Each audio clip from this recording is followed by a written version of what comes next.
I'm going down to the library, picking out a book, check it in, check it out. Gonna say hi to the dictionary, picking out a book, check it in, check it out. This is Barbara Telfer.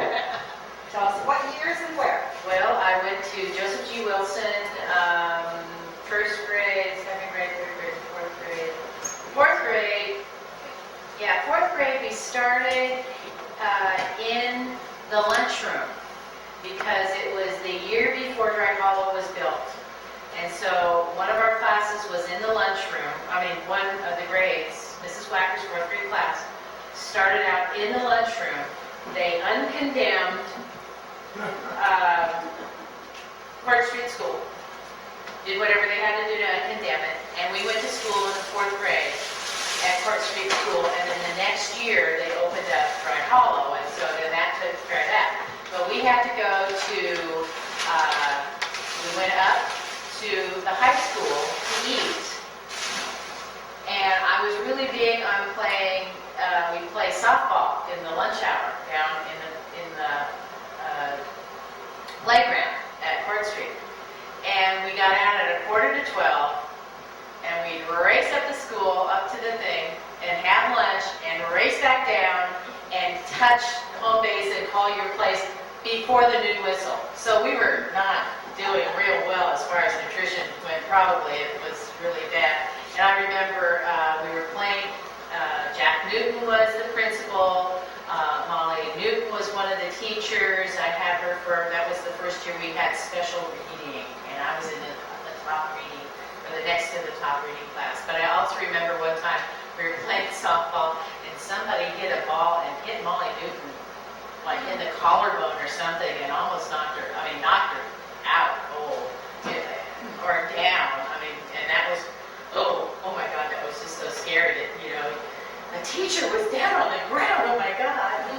That was the year my friend, a coworker of mine right now, her name's Susie, she was Susie Gray then. She and I actually, it was our last vestige of really childhood, because she doesn't remember bringing her dolls to school, but we brought our dolls and played behind one of the bushes in the corner. That was the way it was built. They had these little corners all around the school, and so we played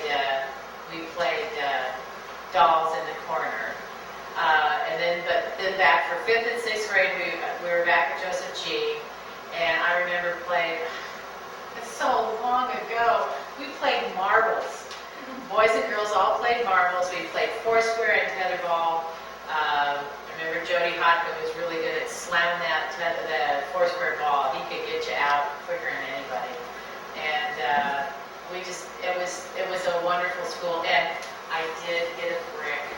I have a brick. My brother went by. We lived not too far. My dad doesn't live too far. My brother doesn't live too far from Joseph G. And we kind of knew that they were not, officially letting people do that. But if you were sneaky, you could get a brick. So I have a brick, and it's so cool. I haven't figured out what to do with it, but it's got those striations on it, and I remember doing that. Oh, my first band experience was at Joseph G. And I was there the day that we took the picture. That was such a wonderful thing. But and then of course I was at the junior high, the real junior high, not the middle school, but the real junior high.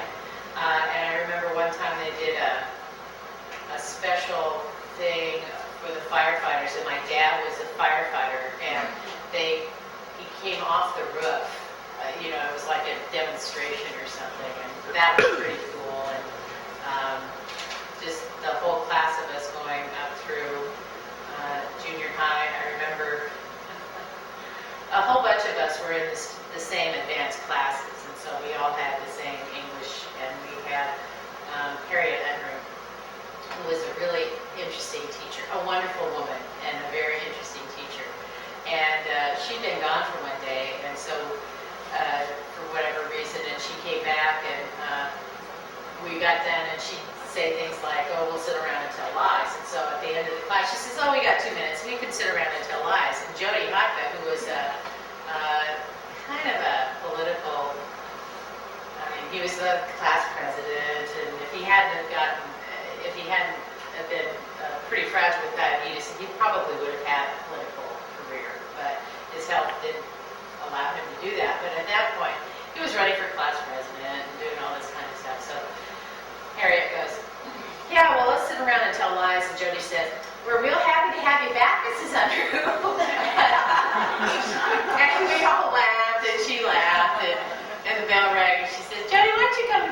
after school.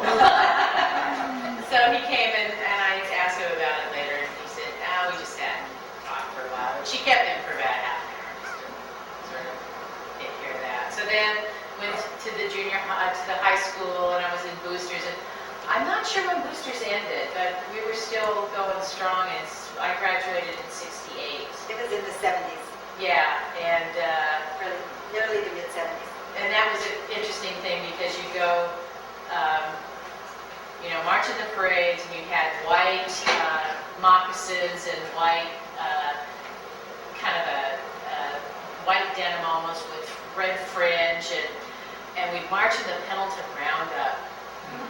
And the deal was, it was like the sort of the initiation of the new girls. And if you were, because you were juniors or seniors, and so the juniors had to step in the cow pies, and the seniors could step over the cow pies. And so you come back and you'd have this brown stuff up, and white moccasins and these white dresses. And I was a bugle sergeant, and that was a lot of fun. It was a big deal to get into boosters, and thank God all my friends got in, because it's, I'm so excited. Oh God, what if so-and-so didn't get in? What if so-and-so didn't get in? And it was a lot of fun, and it's amazing. We're having our 40th reunion this summer. Well, September, so you're going to have to get everything out. It's all there, it's all planned for, and it's amazing. You'll see it. Oh, well, I've seen it before, and if you get a chance to, I'm sure, because it goes way back, and you get to see all sorts of stuff. I hadn't seen a bugle in a really long time, and the bugles are there, and so that was pretty cool. But we're very lucky to have Ramel to keep this together, because it's a wonderful collection. And if you get a chance to see it, it really is. So I said my piece. I'm going to go and Thank you, Barbara. Thanks. Give you guys his regards to my dad. And thank you for your dad for being treasurer. I will. Wonderful story. Thanks, folks. I do have the schedule that the museum will be open. It is scheduled for all of the class reunions that have been, that are scheduled for this summer, plus one for next summer, even is on the docket. But if you have family reunions, I'm here during the summer, just give me a call, and I'd be more than happy to go down and open the museum for you, for your families, for other visitors that you have that come through the Dalles, and they not come on these open dates. I'm very happy to go do that, and also give you a quick tour of the high school. They've given me all the keys, except for the gym. They're redoing it, and so we can't go in the gym except by special permission after it gets finished, and I don't know when that'll be. It may be the day before school starts. But anyway, so up here is a list of the dates. Somebody else to show, share, tell. Come on up. This is one of my teaching colleagues from Wilson, and she was the librarian at Joseph G. This is Marion Fletcher. Hello. Yeah, I worked there as librarian from 1981 to 1994 when I retired, and then the following year they closed the school. I'm not part of the computer age, but the last couple of years I worked there, we did have some computers in the library. And I was in charge of the computer lab, but we were just teaching the students how to type and do things on the computer. But most of the years I was there, classrooms were on a weekly schedule. Every day of the week, whichever classrooms were scheduled, came to check out books in the library. And after I was there 2 or 3 years, I started going to classrooms in the 4th and 5th. And when I first worked there, we had 6th grade, but then after several years, 6th grade moved to the middle school. But I would go to the 4th, 5th, and 6th grade classrooms and teach the students how to use the card catalog, how to find the books they needed on different subjects, and how to find books by title or author in the card guess libraries don't have card catalogs anymore. They do everything on the computer, but at that time, you had to know how to use the card catalog. So I would teach them how to do that, and then I would bring new books that were new in the library and give book talks about it, and there were always a number of students who wanted to read them. And let's see, what else did I do?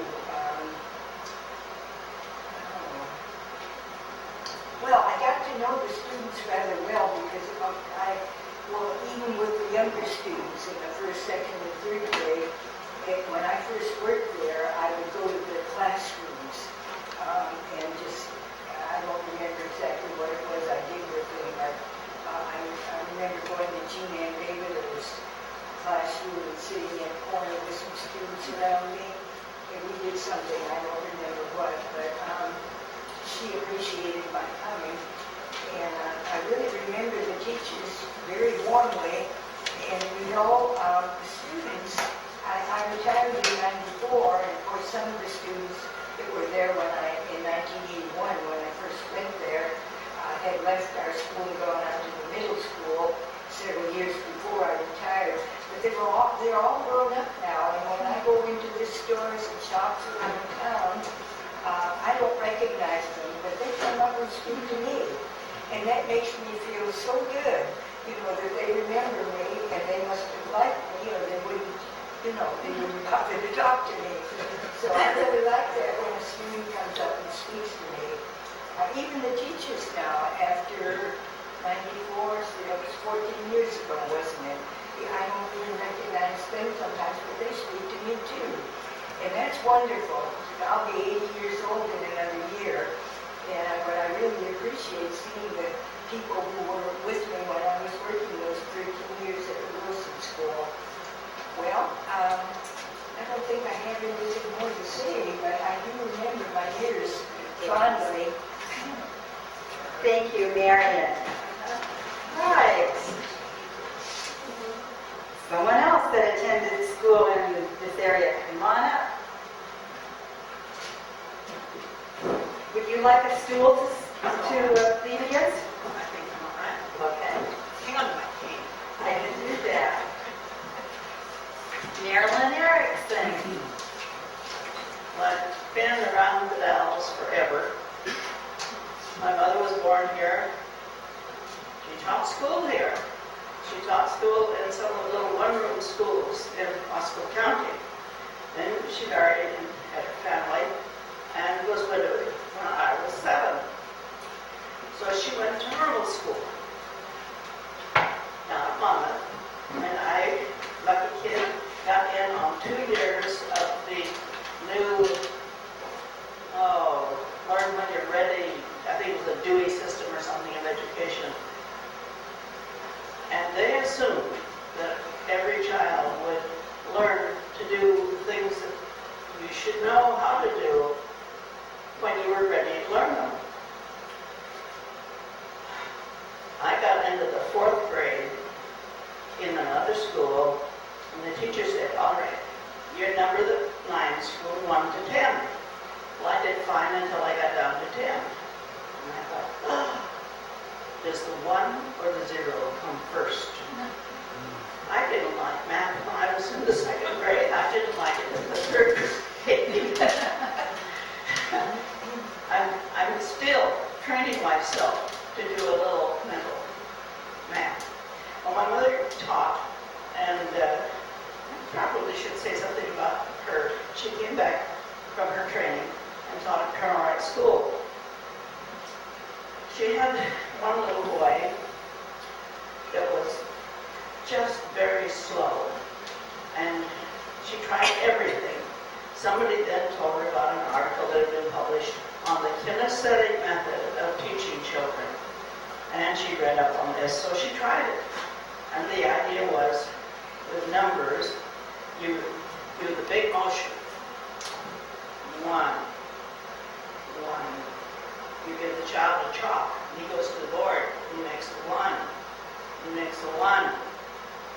Gets that down pat, and he knows it's 1. Then you put a lid on it, and you've got a 7. Well, they did this.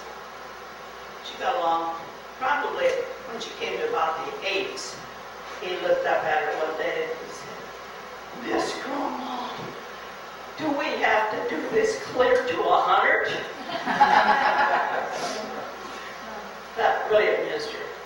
There were many, many of her students who had commented on how much they gained from having gone to school to her. And that's good for me to hear. I came back to the Dalles schools when I was in the 6th grade, went on to do Whittier Junior High, and graduated in 8th grade. Got ready to go back to go to high school, be a freshman, but the week before we started, they said, well, they had changed the format of the schools. They were doing a 6-3-3. So I went back to Whittier again. I had graduated from the 8th grade. I graduated from the 9th grade. I finally got into high school. 3 years in high school, February 6th, 1940, the building burned. Everybody moved back a notch. I was back in Whittier. So the class of 40, we call ourselves the burned out bunch, and now we're really feeling like it. Graduated 3 times from Whittier. My mother also graduated from Whittier in 1905, when it was a fairly new building. And it kind of hurt my feelings to see it come down. I really didn't think it was as fragile as it was represented. Probably could go on for a lot of stories, but well, my father was in education also. He was a county school superintendent from 1918, I think, to 29 when he died. So I don't know how I escaped being an educator, but I did other things. Where was Whittier School? Where was Whittier? Whittier School was where the school, the industrial arts building is today. If you went up that corner at 10th and Union, those corner steps went to Whittier. And Whittier was torn down, and the industrial arts building added to the high school. So when you're in the high school sometime, walk down the hall, headed west, and there is the Whittier sign, original sign from the school, and the dates that it was in operation. And that's in the new high school today, in the new industrial arts park.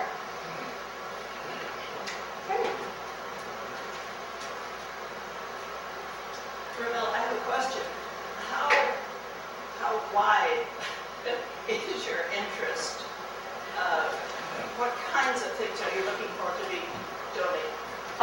Marilyn is asking, how wide is the interest in the things to donate to the school? I would like you to take one of these. Thank you to my husband. He went back home and got them because I'd forgotten them. But it tells you what we have. Everything from boosters to Girls League, band, FFA, business leaders, sports of all the sports. I have annuals from 1911 to present day. I have class reunion books that I put into a class reunion file. I have, a few class rings. I have pins. I have Jean Hampton gave us this scarf.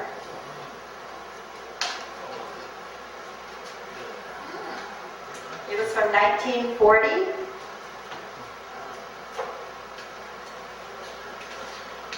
I have a gavel, and the gavel says, I have to read it because I can't see all of that, but it says, presented to ASB of the Dalles High School, carved from wood that survived the fire of 1940. So there's the surviving wood. I have commencement and baccalaureate things all the way from the 1890s forward, and I'm missing a lot of things, but every time somebody gives me something, I find a place that fills the hole. I have student handbooks from 53 and 54. I marked one little thing in this one. I try to read all these, but it takes a lot of time. This is really fun. The D. Anybody remember the D? I remember the D. The D is one of the finest traditions any high school could have. This is in the handbook. High on a hill overlooking the city is dug and cleaned up by freshman and sophomore boys under the direction of the Letterman's Club. A contest between the freshman and sophomore classes is conducted to collect tires to fill the D. The loser of this contest gives a party for the winning class. After filling the D, and that's in quotes, the D is burned the night before the Hood River, the Dalles, football game. A truly great tradition. Let's keep it that way. And that's in your handbook. Okay, so I have some other things to share, but I want to hear more from you.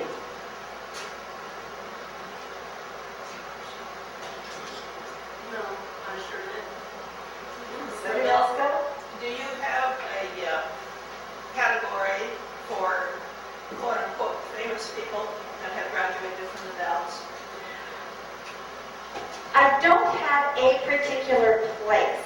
What I have, I am making a memory book that people share their memories. And I have one in, like, I can find it quickly here.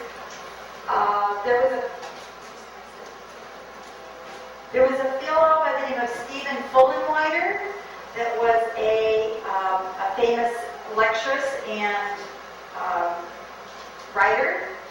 And his mother, he passed away and he graduated from the Dalles High, and his mother sent me a page on his accomplishments and that. He traveled a great deal, especially to Europe and Africa.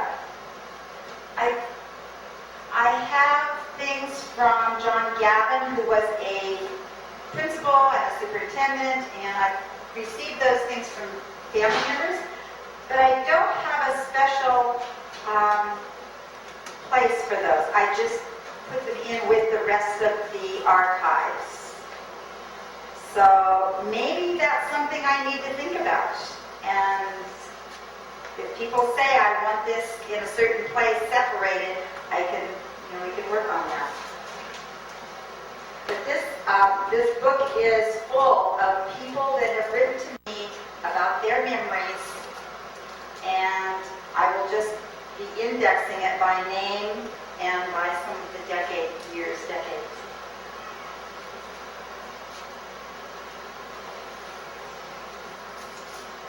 else? Well, I will share a few other things here. We do have the boundaries of our school district. Joseph Chenoweth was the first superintendent, and I have the map. Went out to the highway department, and they took these directions. This is from the Oregon State Archives, and they made a map for me. This says Territory of Oregon, County of Wasco, July 15, 1854. To all whom it may concern, the bounds of school district number 1, so 21 is not, we can change, this has not been the only change, I should say, that we made this in the last few years. School district number 1, in the county of aforesaid Wasco, are hereby defined and established to be as follows, to wit, commencing at the mouth of 5 Mile Creek above the town of the Dalles, and running hence up said stream 10 miles, hence westerly, parallel to the Columbia River to 15 Mile Creek, hence down said stream to the river, hence up the river to the place of beginning. Justin Chenoweth, Superintendent of Common Schools, July 15, 1854. And so then I have the map of that, and next to it I have a map of the Dalles, and I have a map of the current school district. So all of that is in the museum.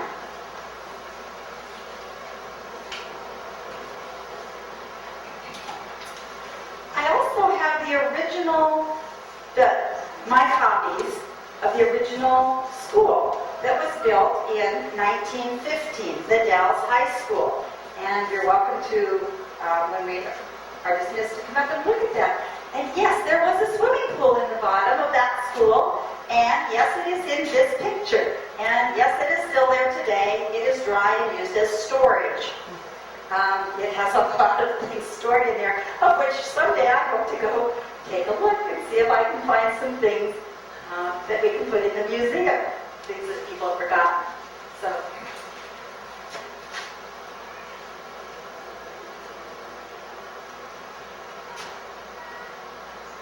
I'm not getting any takers. I don't like it.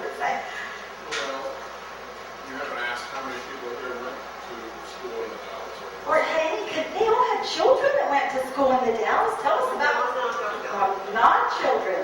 Or District 9. Well, you know, I have to tell you, I do have a goal. I do have a goal. If someone, now that we are one district, again, we started out as one district, I would love to have an educational museum encompassing education in the Dalles. And if someone could use District 9's and gather all of their memorabilia and their photos and get stories from those folks, I would love to incorporate it into one museum so folks could come back and have a place to go to, an educational museum. That's my dream and my goal, and it may be 20 years and I may not even be here, but that's what I'd like to do. How many of you ever heard the story of the marble bench that was stolen from the high school? There are two benches. There are marble benches in the high school. One is in the 50s and the other one is in the 60s. And there are two right now by the main office. For many years, there was only one. Because someone in the middle of the night, or maybe a group, went into the library, removed the bookcases, removed a wall, built a false wall, totally put back the bookcases, and behind those bookcases in that alcove, they hid the marble bench. That was not found until, I'm going to guess, the middle 90s. It hasn't been very long. I'm going to guess maybe around 94, 95. So we now have two benches again. And it was a shock when they were remodeling and doing some work in the library that they had to deal with this wall and realized it was a false wall and the bench was behind it. So it's kind of fun. The Dalles, these little books. The Dalles is fortunate in the fact that in an extensive course, it has an extensive course in printing. Newspapers and magazine work can be offered to those interested in journalism. This printing department was established in January 1909. The printing department of the Dalles High is valued at $10,000.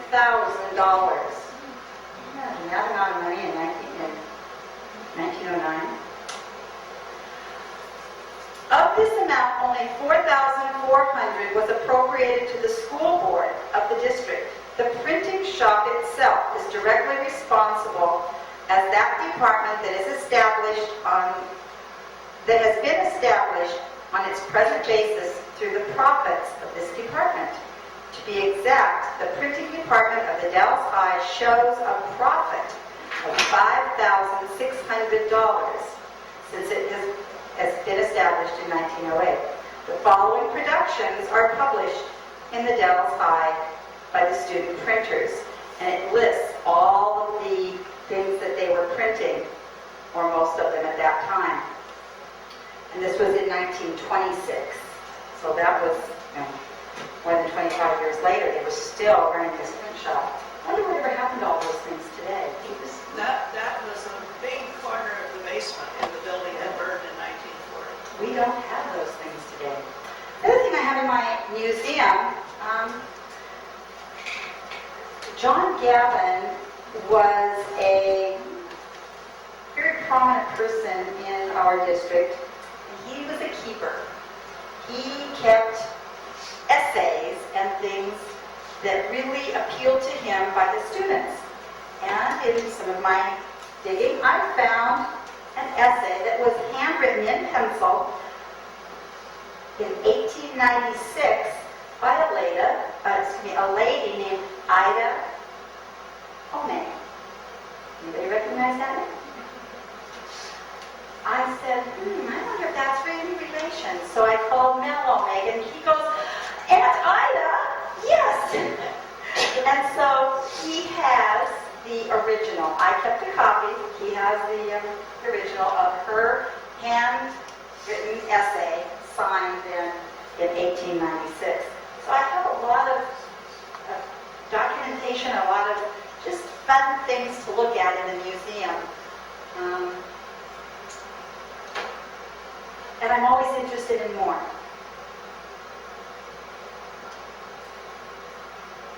Do you have any other questions? What I have? I have a comment that I visited your museum after Pioneers this year, and I could not believe the organization that Ravel has produced out of bits and pieces.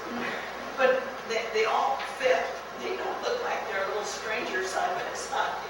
She's done a beautiful job. Thank you.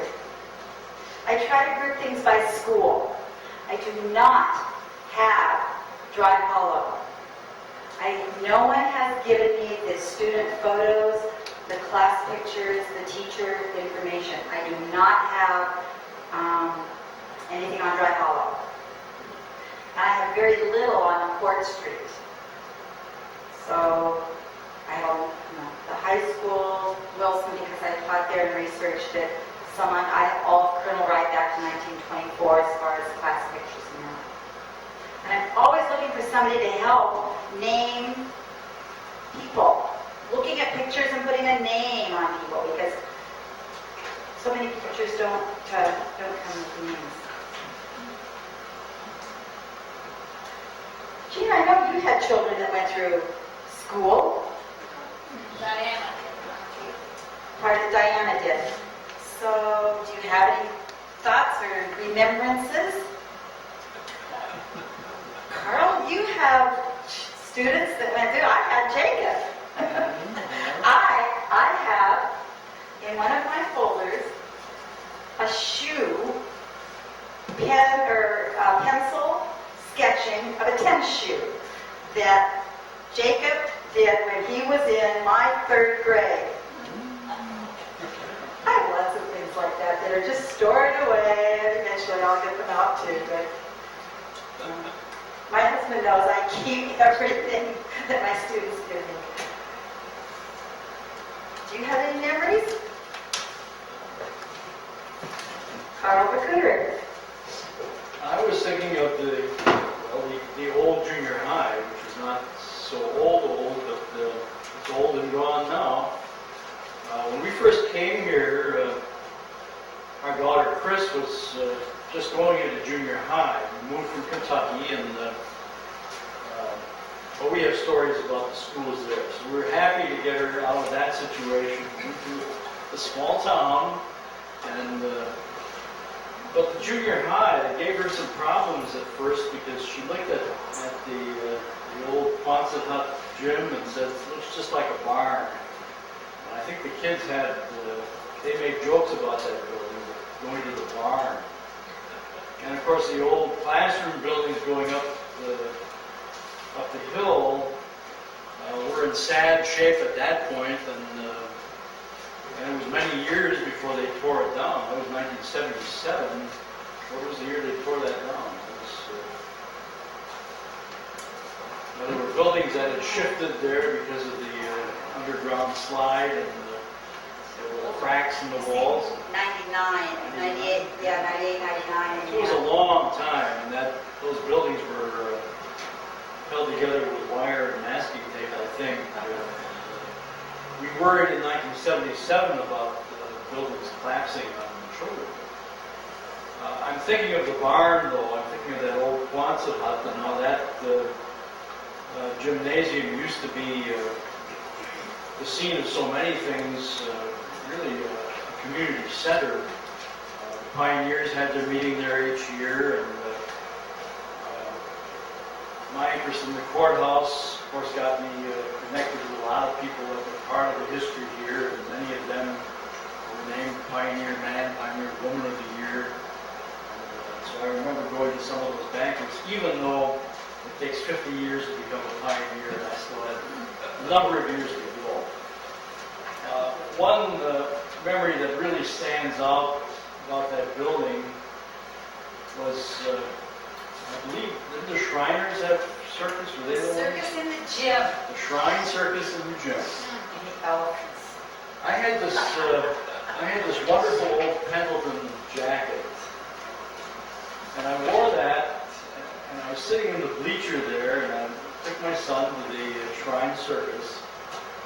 Well, we weren't right at the entrance, but we were at the place where they brought the acts in, and all went well until they brought the chimpanzees in. And there was a chimp on about a 20-foot chain. Well, a 20-foot chain has quite a radius. And that chimp came walking in that door. We were sitting up in about maybe the 4th or 5th row up in the bleachers. And made one leap up there and took a swipe and caught my pocket. And that nice old Pendleton jacket, could never wear it again because it just ripped that pocket off and did home. So that's my memory of the old barn or gym. Thank you, Carl.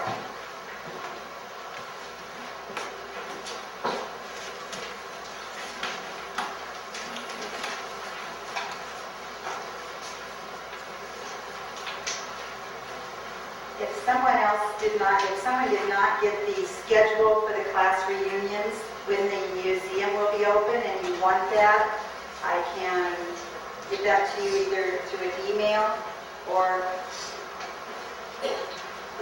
you'll see me, I can get another copy made. I also have the Wilson history book. I don't know how many of you know that there were 3 teachers, Jean Ann Davidoff, Pat Coleman, and myself worked 8 years answering a question that Principal Ruth Whalen presented to the school. She said, she was new in our community, she'd been here maybe 2 months. She said, what does the G stand for in Joseph G. Wilson? And that threw the student body and many of the faculty for a loop because they didn't know and I didn't know at that time. Well, we had a wonderful tag teacher for a talented gifted. Her name was Nora Pratton, and she took her students on a quest to find out what the G in Joseph G. Wilson stood for. So for our 100th birthday of Education on the Same Spot, the students wrote a book, and it was called The Man Behind the Name. And that is part of this book. It actually was the start of this book. And so in this book, if you look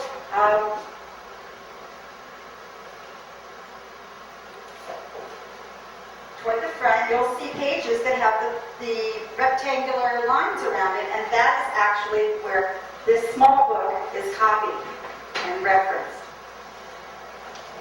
Does anybody in here know his middle initial? Joseph G. 1, 2, 3 people? What is it? We saw his grave up there, Gardner. Gardner. Joseph Gardner Wilson. That's right. It's on his tombstone at Dalles Wasco Cemetery. That is correct. It is on that. And when we say education on the same site as Joseph G. Wilson School was not always named that. It was East Hill School, and before that was actually, along with that was Bluff Street School, because 12th was Bluff Street. And so East Hill School actually was moved from on Union up to where that property is now, today on 12th, and that was called East Hill. And then next door to that, they built a new school. And in the book, it tells you how much it costs and when they built it and all the details about it. And so that's why we have the 100 years of education on the same site, because it was East Hill and then it became Joseph G. And then they tore down the old one and built the gymnasium and that.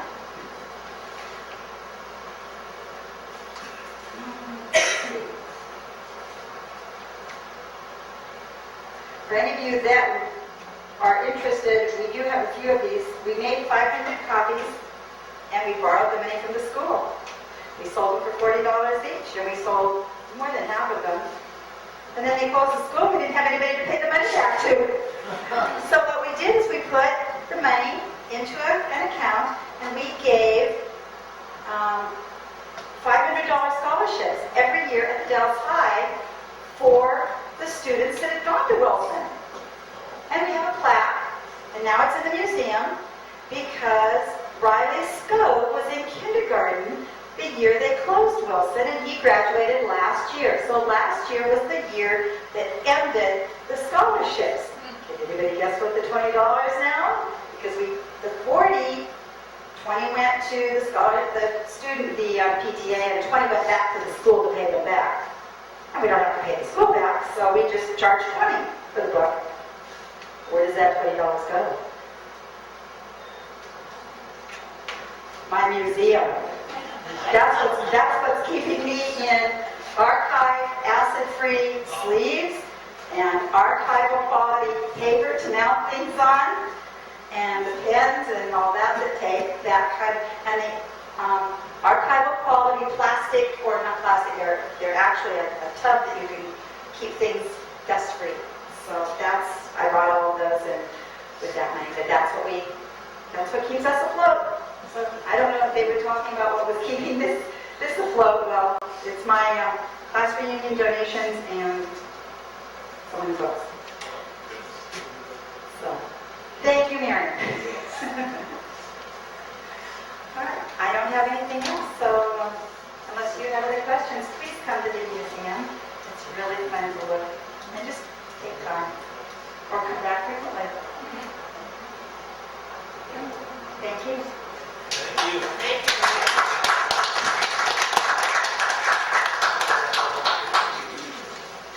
Well, They were very popular in the library, and I used to subscribe to State Librarians Association magazine newsletter, and they talked about this author that was going around the state to different schools. So I called and arranged to see how he would come to my school. And after he did his demonstration and gave his talk and was ready to leave, he gave me this big poster that he drew for the children while he was there, which is in one of these books. But I took the poster home, and it's in my son's bedroom in the basement now. And he really likes it. He's not even going to part with that. Also, we took a lot of pictures of the Wilson School before they tore it down, and then after, we used to take walks along Washington, go around, and I got some of the big heaps of rubble that they tore down, and well, I felt devastated too at tearing it down.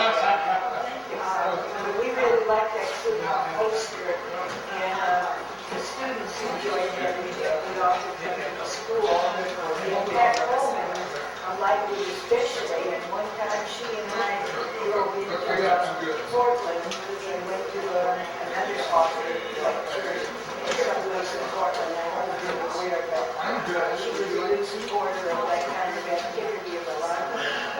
And I have a lot of warm memories of the teachers and activities in the library, and it was very nice. I really enjoyed it. I don't have that school anymore. Thank you. You've done a nice job.